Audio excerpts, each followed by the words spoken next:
we kind of led a sheltered life when we were in Philippines.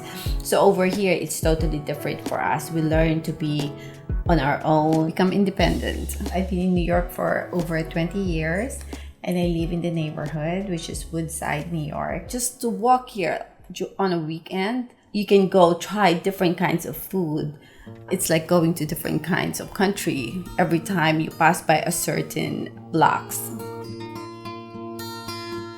When we first opened, we actually opened this for our father.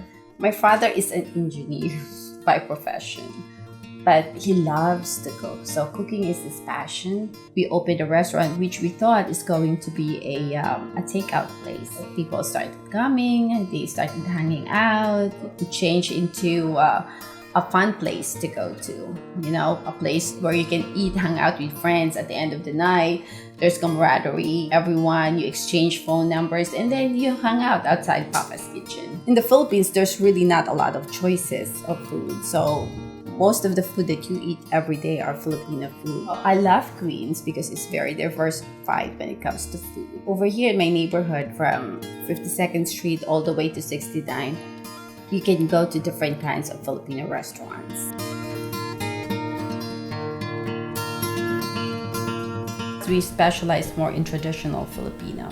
We'd rather offer the warm hospitality of the Filipino and at the same time the traditional food. Most of our food actually are either sauteed or fried, and we're heavy in pork. The majority of the people that comes to Papa's Kitchen are non-Filipinos. When they order crispy pata, you have to make sure they know that we're using liver as a sauce. And then when you eat the kare-kare, there's a shrimp sauce. It acts like the salt. My brother is more like old school. So whatever he learned it from my father. What we use here is Angus beef. But in the Philippines, you actually need the oxtail.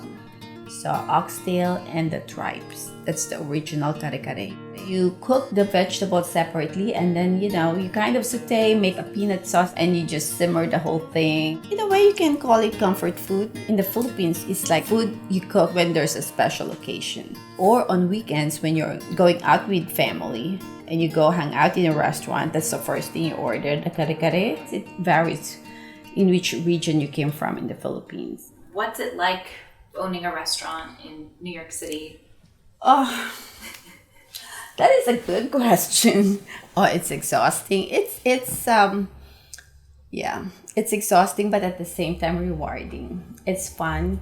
You know, it has its moments and it has its challenges. Sometimes when there's not a lot of people, the challenges is, oh my God, I have bills to pay. But when there's a lot of people, it's like, wow, we're having so much fun.